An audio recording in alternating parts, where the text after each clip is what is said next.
श्री शिवाय नमस्तुभ्यम हर हर महादेव। 19 जनवरी बड़ोदरा गुजरात में चल रही श्री शिव महापुराण कथा के चौथे दिन की कथा आज पूर्ण हो चुकी है।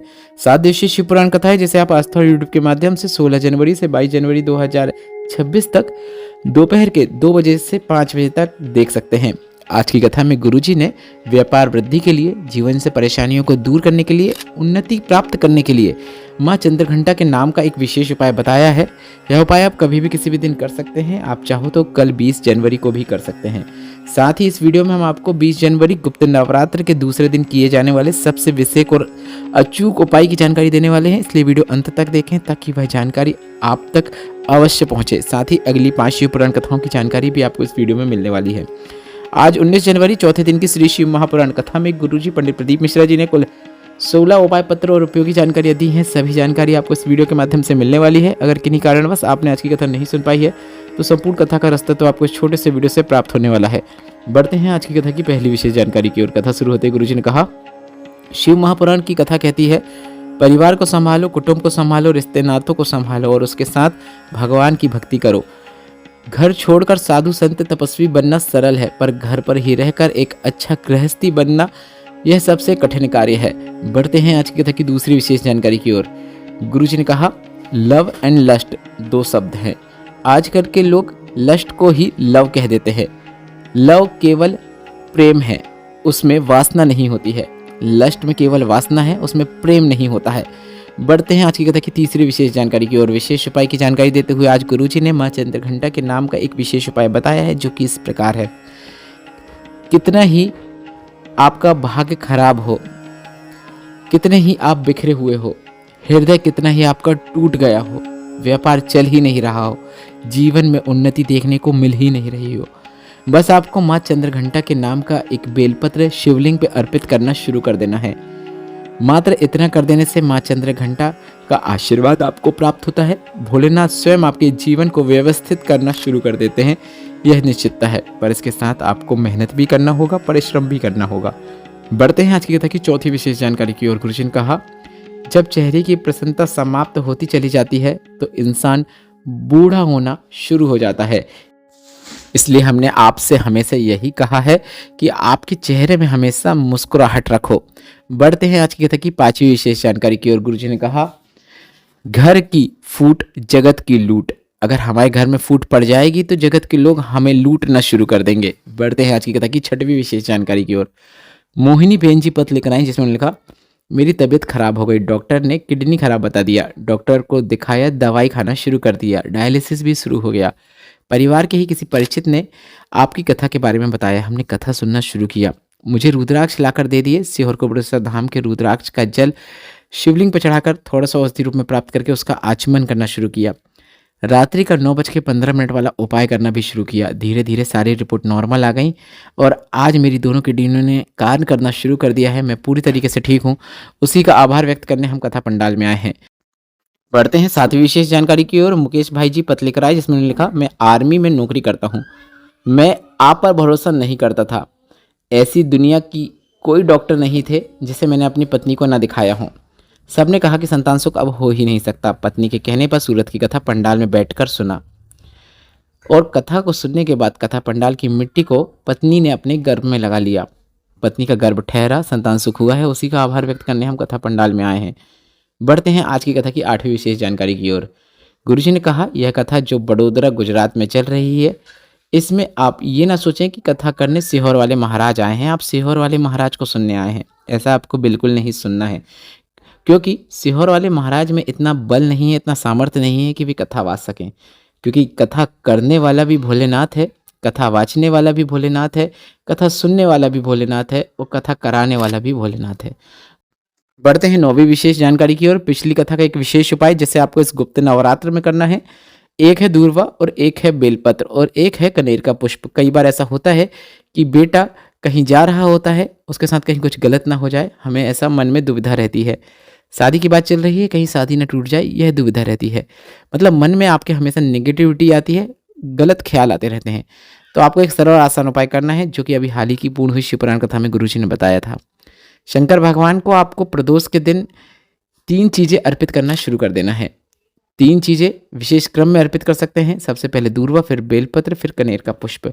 बस इतना ही करना है।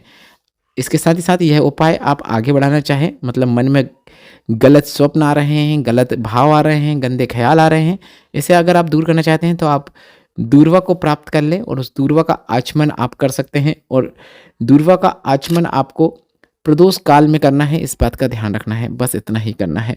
आप यह उपाय प्रदोष के दिन कर सकते हैं, पर गुप्त नवरात्र में भी करके अधिक से अधिक लाभ प्राप्त कर सकते हैं। बढ़ते हैं 10वीं विशेष जानकारी की ओर। इस गुप्त नवरात्र में आपको यह उपाय जरूर करना है।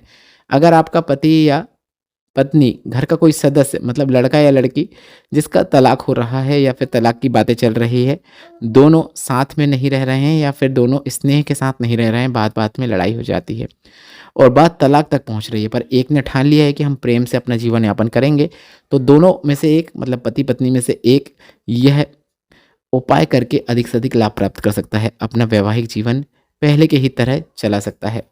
आपको हरि और हर का नाम लेते हुए यह उपाय करना है। एक मोली लेना है, नंदी भगवान का जो चरण उठा हुआ रहता है वहाँ से भोलेनाथ की शिवलिंग तक उस एक मोली को सूत्र के रूप में बांधना है और 7 बेलपत्र शिवलिंग के 7 अलग अलग स्थानों पे आपको अर्पित कर देना है। उपाय करते समय हरि और हर भगवान का नाम स्मरण करना है, इस बात का आपको ध्यान रखना है। इसके बाद आप जब सभी चीज़ें अर्पित कर देंगे, इसके बाद 7 बेलपत्र शिवलिंग पे अलग अलग स्थान पर अर्पित कर देंगे। इसके बाद आपको उस मोली को उठा लेना है, 7 बेलपत्र को उठा लेना है। 7 बेलपत्र को बेलपत्र के वृक्ष के नीचे अर्पित कर देना है और मोली को हाथ में लेते हुए उस बेलपत्र के वृक्ष की 7 परिक्रमा करना है और भगवान, माता पार्वती और भोलेनाथ से यह कामना करना है कि हमारा वैवाहिक जीवन में खुशहाली आए। इस प्रकार से प्रार्थना करना है। 7 परिक्रमा करने के बाद आपको उस मोली को अपने हाथ में बांध लेना है। बस इतना ही करना है। तलाक हो ही नहीं सकता, यह निश्चितता है। इसके साथ ही साथ आपको अपने व्यवहार में वात्सल्यता लाना है, व्यवहार में प्रेम लाना है। बढ़ते हैं आज की कथा की 11वीं विशेष जानकारी की ओर। माधुरी जी पत्र लेकर आई, जिसमें उन्होंने लिखा, मेरी बेटी 16 साल की थी। जिस परीक्षा देने के बाद घर आई तो उसका स्वास्थ्य खराब हो गया। पता चला उसे ब्रेन ट्यूमर हो गया है और छाले भी हो गए हैं। कोमा में चली गई। इलाज के बाद डॉक्टर ने कहा कि अब बचना बहुत मुश्किल है। मैंने आपकी कथा सुनना शुरू किया, शिव पर जल चढ़ाना शुरू किया। सिहोर का रुद्राक्ष लाई और 1 बूंद 2 बूंद ही सही उसकी नली से उसे दे देती। बेलपत्र उसके तकिए के नीचे रख देती। धीरे धीरे उसके शरीर में हलचल होना शुरू हुई। उसके कान में श्री शिवाय नमस्तुभ्यम मंत्र का जाप लगा देती। मेरी बेटी अब चलने लगी है, पूर्ण रूप से ठीक हो चुकी है। उसी का आभार व्यक्त करने हम कथा पंडाल में आए हैं। उसको ऑपरेशन की भी जरूरत नहीं पड़ी। बढ़ते हैं आज की कथा की 12वीं विशेष जानकारी की ओर। अनिल लाखरानी जी, जो कि एक वकील है, जिनका पत्र आया, उसमें उन्होंने लिखा, आपकी कथा यूट्यूब में सुनी, सोचा कि जो मांगो वह सब मिल जाता है, सिर्फ 1 लोटा जल से विश्वास नहीं था। मैं कभी मंदिर भी नहीं जाता था, आपकी कथा भी नहीं सुनता था, पर कथा सुनने के बाद मंदिर जाना शुरू किया और मेरे पास पहले कुछ भी नहीं था, आज सब कुछ है। मैंने नोटरी के लिए अप्लाई किया, मैं अब नोटरी भी हूँ। मेरी पत्नी ने भी सीए का एग्ज़ाम पहले दिया था, वह क्लियर नहीं कर पा रही थी। मैंने उसे पशुपतिनाथ व्रत करने को कहा, उसने पशुपतिनाथ व्रत किया, एग्ज़ाम दिया, उसका एग्ज़ाम क्लियर हो गया। इसके साथ ही साथ मैं एक वकील हूँ, मेरे पास हमेशा डिवोर्स के केस आते हैं। ना चाहते हुए भी केस लड़ना पड़ता है और एक पक्ष को जिताना पड़ता है। पर मैं लड़के और लड़की जिसके भी केस मेरे पास आते हैं, दोनों को मैं 1 सप्ताह का समय देता हूँ कि 1 सप्ताह तक रोज़ भोलेनाथ के मंदिर में जाकर शिवलिंग पे जल अर्पित करो। उसके बाद सोचना और अपना फैसला बताना। आधे से ज़्यादा का मन बदल जाता है और प्रेम से पति पत्नी साथ में रहने लगते हैं। और जिनका नहीं बदलता है उनका फैसला मैं उनके हक में ला देता हूँ। बढ़ते हैं आज की कथा की 13वीं विशेष जानकारी की ओर।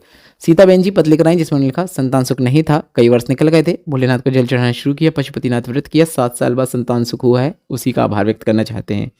बढ़ते हैं आज की कथा की 14वीं विशेष जानकारी की ओर। सेजल बेन जी पत्र लेकर आई, जिसमें लिखा, 8 साल तक संतान सुख नहीं था, टीवी में कथा सुनना शुरू किया और भोलेनाथ के मंदिर जाना शुरू किया, पंडाल में बैठकर कथा सुनी, मिट्टी को गर्भ से लगा लिया, 8 साल बाद संतान सुख हुआ है, उसी का आभार व्यक्त करने कथा पंडाल में आए हैं। आशु देवी जी पत्र लेकर आई, जिसमें उन्होंने लिखा, शादी के 10 साल हो गए थे, संतान सुख नहीं था, पशुपतिनाथ व्रत किया, सफेद आंकड़ी की जड़ का प्रयोग किया, संतान सुख हुआ है, उसी का आभार व्यक्त करना चाहते हैं। बढ़ते हैं 15वीं और सबसे विशेष जानकारी की ओर, जो कि कल 20 जनवरी गुप्त नवरात्र के दूसरे दिन किया जाने वाला एक विशेष उपाय है। यह 9 लाल पुष्प और 5 सफ़ेद पुष्प वाला गुप्त नवरात्र का एक विशेष उपाय है, जिसे आपको ध्यान से सुनना है। गुरुजी ने पिछले वर्षों की शिव पुराण कथा में इस उपाय की जानकारी दी थी। गुरुजी ने बताया था, अगर मनोकामना लंबे समय से पूर्ण नहीं हो रही है तो विशेष मनोकामना पूर्ति के लिए आपको यह उपाय करना है। आपको 2 शिवलिंग का निर्माण करना है। 2 पार्थिव शिवलिंग का निर्माण करें। अगर 2 पार्थिव शिवलिंग का निर्माण नहीं कर पाते हैं तो गोल 2 लिंगनुमा आकृति बना लें, मतलब 2 गोले बना सकते हैं आप मिट्टी के, उसके साथ भी आप यह उपाय कर सकते हैं। 2 गोले इसलिए बना रहे हैं, भोलेनाथ के निमित्त है, माता पार्वती के निमित्त है। माता पार्वती के निमित्त जो गोला रहेगा उसमें आपको 9 लाल पुष्प अर्पित करना है। भोलेनाथ के निमित्त जो रहेगा उसमें आपको 5 सफ़ेद पुष्प अर्पित करना है। सबसे पहले घी का दीपक लगाएं, उसके बाद पुष्प अर्पित करें और इसके बाद जो भी पूजन अर्चन करना चाहते हैं वह आप कर सकते हैं। इसके बाद आपको शाम से पहले उसका विसर्जन कर देना है। किसी भी नदी या तालाब में आप उसका विसर्जन कर सकते हैं। यह मनोकामना पूर्ति का एक विशेष उपाय है जिसे आप गुप्त नवरात्र में कभी भी किसी भी दिन कर सकते हैं। अगर आप 2 शिवलिंग नहीं बनाना चाहते हैं तो आप घर के गमले में भी यह उपाय कर सकते हैं। उसमें भी आप 2 गोल आकृति बना सकते हैं और उसमें यह उपाय पूर्ण कर सकते हैं। यह उपाय एक विशेष मनोकामना पूर्ति उपाय है। पुष्प अर्पित करें, 9 लाल पुष्प और 5 सफ़ेद पुष्प अर्पित करने के बाद आपको श्री शिवाय नमस्तुभ्यम, नमः शिवाय या फिर ओम नमः शिवाय जो मंत्र आप बोल सकते हैं उसका स्मरण करते हुए अपनी कामना करना है और कामना करने के बाद एक बार मंत्र और बोल देना है। बस इतना ही करना है। बढ़ते हैं 16वीं और अंतिम जानकारी की ओर। आगामी शिव पुराण कथाओं की जानकारी देते हुए गुरुजी ने कहा कि 27 जनवरी से 31 जनवरी 2026 तक माघ मेले के पावन अवसर पर शिव पुराण कथा सतुआ बाबा सेवा शिविर में होगी।